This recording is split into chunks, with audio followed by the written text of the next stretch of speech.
पहले मुर्गी आई या अंडा?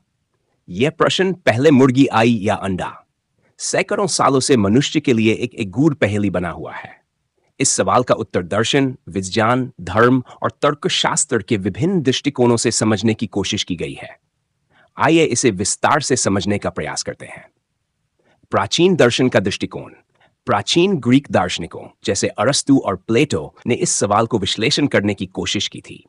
वे इसे अस्तित्व और कारण परिणाम के संदर्भ में देखते थे।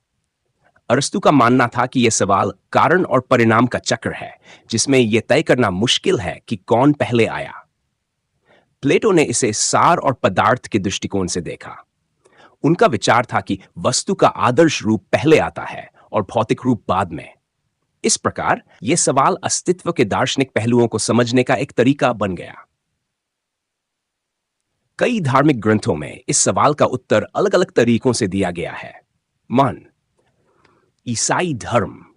बाइबल में सृष्टि की कहानी बताई गई है, जिसमें भगवान ने पहले जानवरों को बनाया और फिर उन्हें प्रजनन की क्षमता दी। इससे यह निष्कर्ष निकाला जा सकता है कि पहले मुर्गी आई और उसने अंडा दिया। हिंदू धर्म। हिंदू धर्म में सृष्टि की अवधारणा के अनुसार ब्रह्मा ने सभी जीवों की रचना की। इस दृष्टिकोण से भी यह कहा जा सकता है कि पहले मुर्गी बनाई गई होगी। इस्लाम धर्म। इस्लामी ग्रंथों में भी यह उल्लेख मिलता है कि अल्लाह ने सभी जीवों को बनाया। इससे यह माना जा सकता है कि मुर्गी पहले आई। धार्मिक दृष्टिकोणों में अधिकांशतः यह माना गया है कि मुर्गी पहले आई। वैज्ञानिक दृष्टिकोण। विज्ञान इस सवाल को पूरी तरह से अलग नजरिए से देखता है। यह मुख्यतः विकासवाद और आनुवंशिकी जेनेटिक्स पर आधारित है। विकासवाद का सिद्धांत। डार्विन के विकासवाद के सिद्धांत के अनुसार सभी जीव धीरे धीरे विकसित होते हैं। वर्तमान समय की मुर्गी के पूर्वज एक अलग प्रकार के पक्षी थे जो लाखों साल पहले अस्तित्व में आए।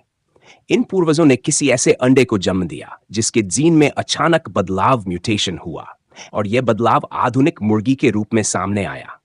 इससे यह निष्कर्ष निकाला जा सकता है कि अंडा पहले आया क्योंकि अंडे के अंदर ही वह आनुवंशिक परिवर्तन हुआ जिससे मुर्गी बनी।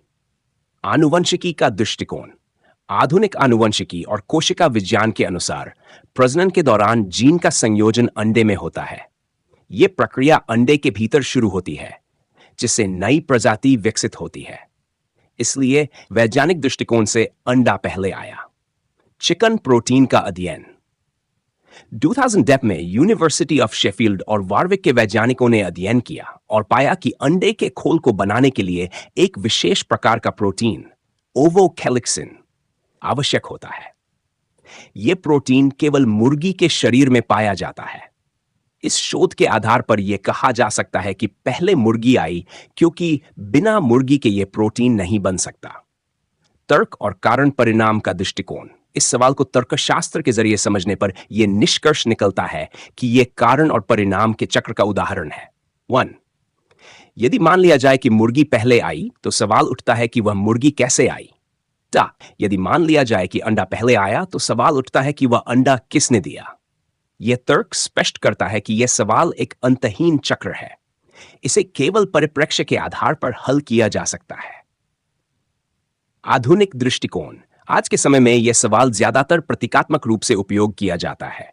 यह जटिल समस्याओं को समझने और उनकी उत्पत्ति का विश्लेषण करने का एक तरीका बन गया है। व्यावहारिक दृष्टिकोण।